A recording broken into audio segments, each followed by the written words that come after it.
Hello students, here Panda sir. Today I am going to teach you the economics, the chapter, the topic is globalization and the Indian economy.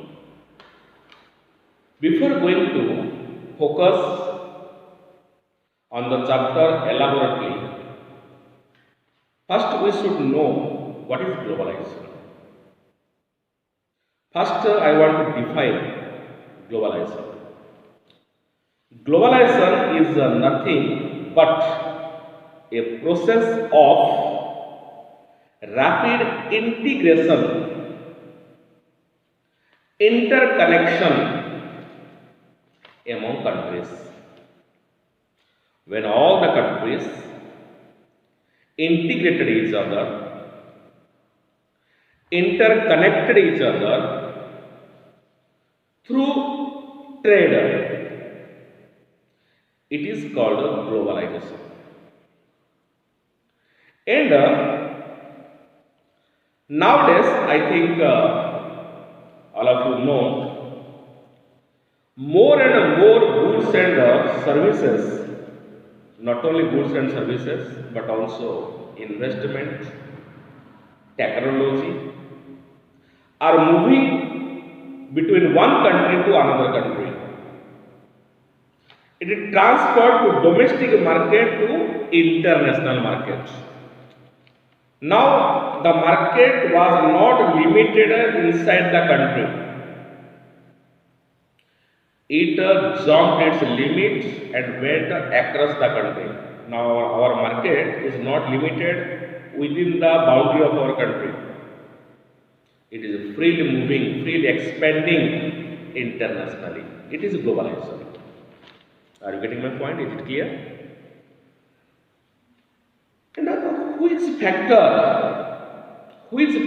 plays a vital role in this globalization? That is multinational corporations or MNCs. It connects different countries through trade, through business. Multinational corporations connecting all the countries through business and trade. Now the question arises in our mind, what is this MNC, multinational corporation? Yes, multinational corporation is a company that control production. Multinational corporation is a company or a branch of company which controls the production process in more than one country. Multinational means what? Multinational corporation. Corporation means a company, multinational means more than one nation. Are you getting my point? Is it clear? So, it's MNC beta, multinational corporations. They opened their branches, they opened their offices in different regions, different countries, different areas, where market is close to them, where skilled and unskilled laborers are available to them, where the land, labor, capital, entrepreneur are plentifully available. They are opening their branches, their offices, and where the government policies are very sound and strong, they are opening their offices and branches in that countries, in that areas, in that regions. Is it clear, better? So, is a globalization the process of interconnection, integration through trade. So here this MNCs plays very vital role, very important role. Now that next question arises in our mind. Next question arises in our mind. How does multinational corporations invest in different countries, because we know multinational corporations, they are coming to invest their capital in different parts of different countries. Already I told where the skilled and unskilled levels are available, where the markets are very close to them, where the factors availability of factors are very plenty, and where government policies are very sound and strong. But these MNCs, they are not suddenly opening the markets, not suddenly opening their offices in other countries. First, they are coming to invest their capital by looking, by observing which domestic company has a brand, who has a large market. They are collaborating with that company, because they know they are foreigner, they will come to a country, so they are totally unknown, nobody will buy the product. So first, while they are going to invest their capital, what they are doing better, they are first searching a company, they put at a company or a production unit who has a large market, who has a brand in the domestic market. So they are collaborating, making friendship, business friendship, relationship with that company, because they know if they will be collaborator, if they will be aligned with that company, so easily they can get customer for their product. Are you getting my point? But is it clear? So for example, one example I am taking, a American MNC. In your book you will get that example. Cargill Foods, a American multinational corporation whose name is Cargill Foods. When it came to India to open its branch, so first it collaborated with Parag Food, who has a brand in India regarding foods matter, regarding produce of food, means making of food items, supplying food item, who has a large market in India. So first, American multinational corporation collaborated with Indian Parag Foods. Why?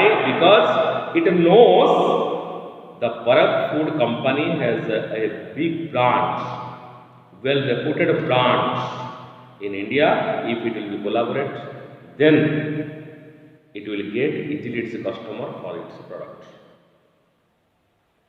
Are you getting my point? It is one example. Next is another example I am giving another example. In India, you are getting most of the China product nowadays. China product, why better? Because China know India has a large labor force, India has a large raw materials, India has a large market, and India has a sound economic policy. So due to China toys company, China mobile, China television, है ना? These companies come to invest their capital in India. Are you getting my point, better? What I am going to say? So now that the markets of China and India integrated, interconnected, that is called globalization. Next point I am going to explain you. Foreign trade and integration. Foreign trade and integration of market. Just I told a given example of China and India. Foreign trade means what, beta? One country exporting his product to other country and importing the commodity goods produced by other country to own country. Suppose India exporting to China and importing something from China, that is foreign trade. Foreign trade means what beta? Both export and import. And this export and import, okay, integrate the markets of the both the countries. Both the countries close to each other, they are integrated, they are interlinked, interconnected. So, the foreign trader leads to integration of a market among different countries. Now, next point I am going to explain. Please listen carefully. What are the factors that enable globalization? Technology. First point is technology. Without technology, globalization cannot exist.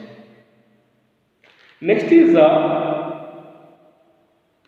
information technology, IT. ये जो technology बेटा, due to technology new vehicles, new that invention of transportation, the delivery of goods easily occurred, that we know. To transport goods and commodities from one place to another place,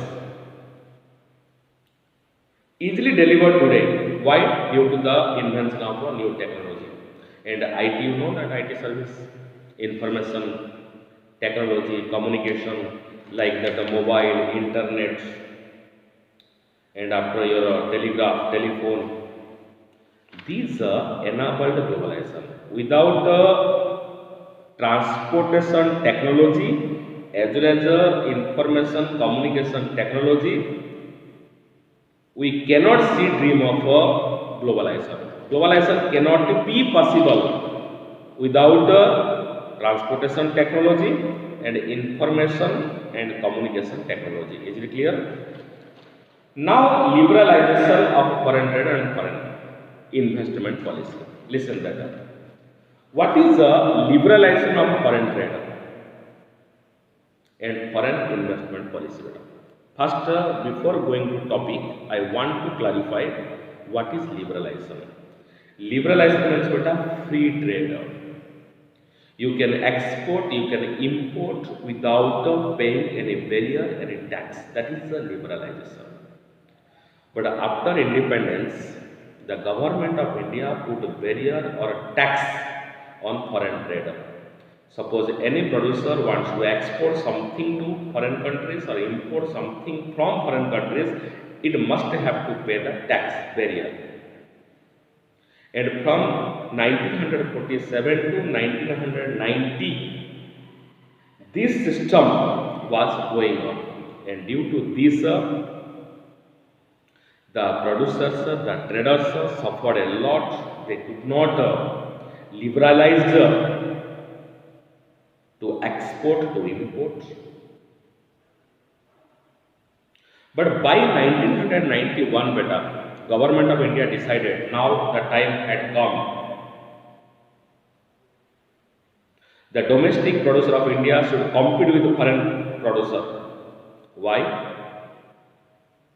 Because if there will be steep competition among the domestic producer of India and foreign producer, so definitely all the consumers will get a qualitative product at the cheap price.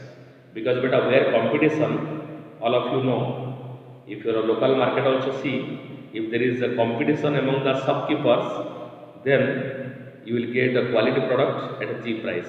Yes or no? All of you know. Suppose there are two potato shopkeepers. One is giving potato 10 rupees per kilo. Another is giving 5 rupees. So definitely all consumers will be attracted towards that shopkeeper. Same product at a cheap price. Why it is occurred? Due to competition. Due to competition. The same thing happened when Indian government by 1991 removed the barrier, removed the tax from foreign trade. So due to liberalization policy, due to free trade, All the producers and traders, they easily transport their goods and commodities and supplies from one country to another country without any barrier, without any tax, and at a cheap rate. And they could extend their market largely. Next point is World Trade Organization, WTO, World Trade Organization. What is this? World Trade Organization, WTO. It was established for the purpose of free trade, for a liberalization of trade. ये जो WTO ना बेटा, its main purpose to liberalize the foreign trade or to adapt the free trade. And till today, it has been giving its best effort to all the developed and developing countries to interlink, to interconnect through trade, or we can say through that free trade, that is liberalization. And it is the main purpose of WTO. No country should suffer, no country should face problem, no tax and barrier should be levied on any product. It's the main purpose. And now near about 153 countries of the world, 153 countries of the world are currently member of the World Trade Organization and WTO. Now next point I am going. What is the positive effect of globalization? What is the positive? Globalization today exists in a whole world, is a free trade, liberalization policy or globalization. What is the positive impact on the economy? First positive impact is a consumer can get a qualitative product at a cheap price. Already I told, due to competition. Second is a consumer can get his or her product according to his choice or her choice. Before that what? No choice at all. What is produced in India, that you have to only consume. But now many multinational corporations open their branches and offices and set up their factories industry in India. आज हमें India में Chinese product मिल रहा है तो China में India product मिल रहा है. Today we are getting in India Japan product, so in Japan that Japanese are getting India products. Because we interlinked, interconnected through globalization. Third positive impact is new job opportunities are generated due to many multinational corporations came to India and opened their branches, offices, factories and industries. So many employment opportunities, job opportunities generated. Next is it enhances the high standard living of the people. When people get a different product according to their choice, they maintain their living standard. It is also a positive impact. And due to globalization, is information technology, IT services, it enhances largely. If today we are looking, most of people are working in the IT info technology sector, so it is the positive effect of globalization. Now I am going to the negative impact of globalization.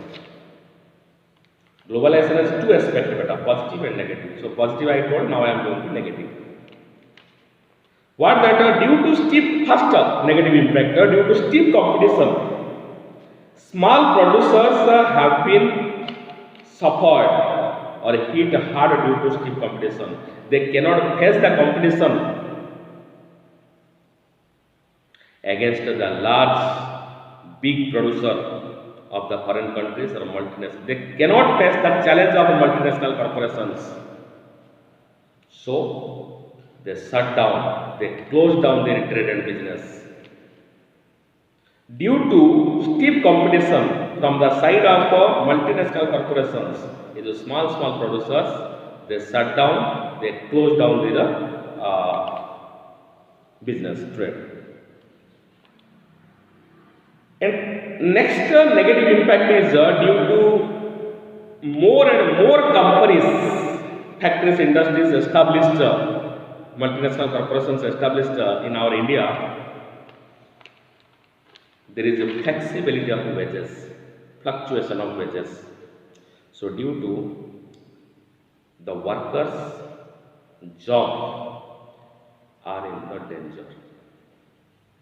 Due to flexibility of wages, the employer of a multinational corporation, they are changing the laborers in the short period of time. So due to there was no security for laborers for their job. Last question arises.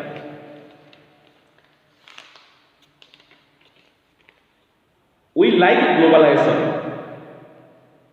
We prefer globalization, but it has some shortcomings. It has some drawbacks. So how to remove the drawbacks? How to remove the shortcomings? And we can get a fair globalization, fair, good globalization. Yes. Now we know globalization is a reality. Nobody can deny, nobody can refuse. Everybody wants globalization. But the question arises, how to make it fair, because it has many shortcomings, many drawbacks. Here the government and public both should play a vital role to make the globalization fair. So what should the government do and what should the public do? We will see one by one. First point is, in order to make globalization fair, the government can ensure that the labor laws are properly followed. Whatever the law, rules, regulation are formed regarding labor's wages, labor's working hour, it should be favorable. It should be favorable for them. Then globalization can success. Second, every worker, every laborer should get their rights, adhikar. Then globalization can success. Next is, what are the policies of government? Whatever the policies implemented by the government, it should support the small producers so that they should face the stiff competition from the larger producer, big producer of multinational corporations. Are you getting my point, madam? The policies, certain policies should be framed in favor of the small producer also, so that they can face the stiff competition from the larger producer of multinational corporations. Third, the government should negotiate, should collaborate with the WTO, World Trade Organization, for fair rules or for the good policies. Whatever the World Trade Organization should follow the rule regulation for all the countries. It should not be what that difference. It should not be discriminated. All should be equal for developed and developing countries. The developing countries should not be neglected. Next, all the developing countries like India, Pakistan, Sri Lanka, these developing countries should continue their fight. Should continue their fight against the dominion of developed countries. Because we know the World Trade Organization or WTO was established to make the globalization fair, good. but till today it was totally dominated by developed countries. So the government of all the developing countries should get together to fight against this dominance of the developed countries on the World Trade Organization WTO. So now that not only governments but also public also should play a vital role. They should to participation directly or indirectly in the struggle for a fair globalization. For fair globalization, they should take participate directly or indirectly, no problem. है ना? In the struggle for a fair globalization. Okay, beta? Now, globalization chapter I clarified each and every term very properly, elaborately. If any kind of problem you have after listening this video, already you have my number. You can directly contact to me and discuss about that problem. Okay? Don't worry. Be happy. Okay? And watch this video very properly. Thank you.